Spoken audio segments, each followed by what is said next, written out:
By the time the bells stopped ringing, no one remembered who had first pulled the rope.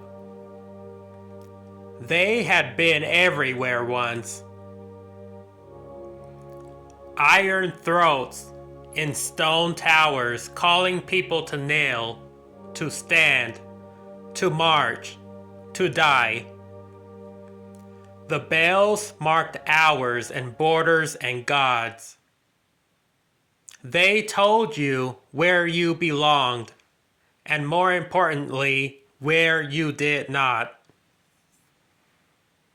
When the old world order still had a name, it wrapped itself in three ancient costumes: religion, borders, and patriotism.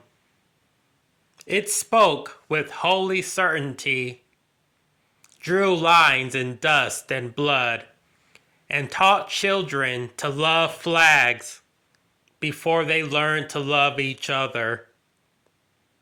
It said chaos would come if it ever loosened its grip. And then one quiet year, it did. It didn't collapse in fire. That was the surprise. No great war announced the end.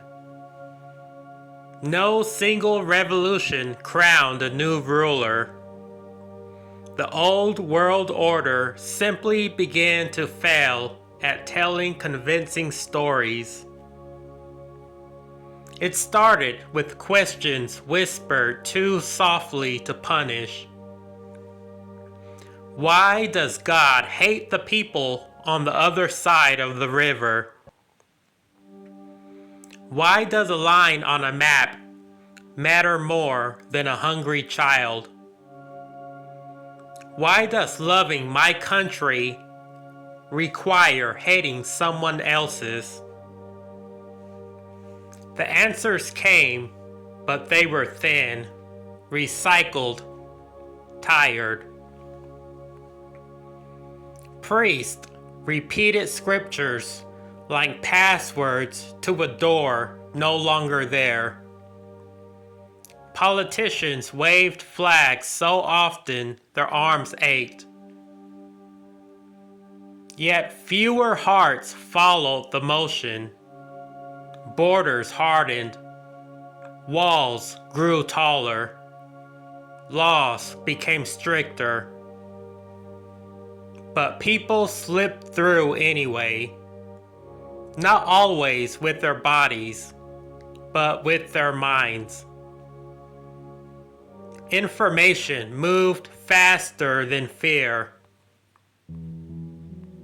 A girl in what used to be called a small nation watched the live stream protest half a world away.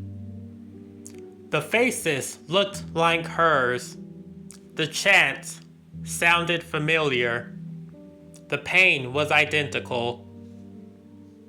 That night, she folded her flag and used it as a blanket for her younger brother, who was cold and didn't care what it symbolized. A soldier hesitated at a checkpoint when he realized the enemy spoke his language, shared his jokes, prayed or didn't pray the same way. The uniform suddenly felt like a costume, borrowed for a role he no longer believed in. A preacher woke one morning unable to say us, without also meaning them. The old world order responded as it always had. Louder sermons, stricter borders, bigger parades. Patriotism was pumped like a drug. Nationalism like a chant meant to drown out doubt. But the doubt had learned to breathe underwater. People began committing small heresies. They loved across borders. They rejected inherited enemies. They treated beliefs as choices, not chains. It terrified those in power, not because rebellion was new, but because indifference was. You can crush a riot. You can't arrest a shrug. The final blow came not from anger, but from exhaustion. Humans were tired of pretending the symbols mattered more than survival. Tired of dying for abstractions.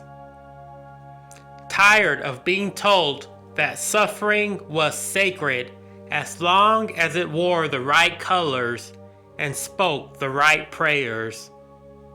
One by one, the pillars cracked. Religion loosened its grip when people discovered wonder without obedience. Borders faded when cooperation proved more useful than control. Patriotism shrank when loyalty to humanity felt larger than loyalty to soil. No council voted the old world order out of existence. It simply became irrelevant. An ancient machine still humming in empty rooms. On the day it truly ended, nothing remarkable happened. No bells rang. No flags burned. No gods fell from the sky. A group of strangers shared food in a place once heavily guarded. A former border became a marketplace. A child asked where she was from, and an adult answered, "Here with us." History would later argue about the moment of collapse. But those who lived through it knew the truth. The old world order didn't fall, it was outgrown. And in its ruins, something quieter began to form. Not a new empire, not a final truth, but a fragile agreement. No belief was worth more than a life. No line was worth a war. No nation was greater than the people who made it, and the people it once told them to fear.